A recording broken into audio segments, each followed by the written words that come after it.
बीड जिल्ह्यामध्ये सरपंच संतोष देशमुख यांच्या हत्या प्रकरणानंतर हाणामारीचे अनेक व्हिडिओ चित्रित करून समाज माध्यमांवर व्हायरल करण्याचा ट्रेंड बनलेला आहे। या माध्यमातून दहशत पसरवण्याचा प्रयत्न देखील काही जणांकडून केला जातोय। मात्र आता असे व्हिडिओ चित्रित करून व्हायरल करणारे बीड पोलिसांच्या रडारवर असणार आहेत।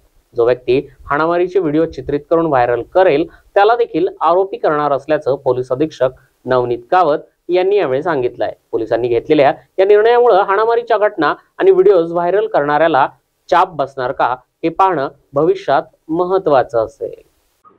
याच्या बाबतीत आपण बीडच्या सध्या जो आपण बघितले तो बरेचदा जो राईटचे केसेस आहेत तिथे लोकबाग व्हिडिओ तयार करतात आणि दहशत पसरवण्यासाठी ते त्याला इंस्टाग्राम आणि फेसबुकवर ते शेअर करतात आणि शेवटी तो न्यूज च्या माध्यमातून लोकांमध्ये दहशत त्यामध्ये निर्माण होतात। त्याच्या बाबतीत बीड पोलीसतर्फे माझा एकच संदेश आहे की जे कोणी अशा प्रकारचे व्हिडिओ व्हायरल करतील, जे कोणी अशा प्रकारचे व्हिडिओ बनवतील आणि सोशल मीडियावर त्याला जाणून बुजून तुम्ही शेअर करतील पोलिसांना ना सांगताना, तो ते सुद्धा त्यामध्ये आरोपी होईल आणि त्यांच्या त्यामध्ये सहभाग एक डायरेक्ट एव्हिडन्स आहे की त्यांचा सहभाग त्यामध्ये स्पष्ट होत आहे की ते दहशत पसरवण्यासाठी ते सोशल मीडियाचा वापर करत आहे आणि जे काय त्यांचे इंटरेस्ट आहे त्याला आपण आळा घालण्यासाठी हे आपण आजपासून हे सुरू करत आहे। जे कोणी व्हिडिओ तयार करणार त्याला आपण आरोपी करणार।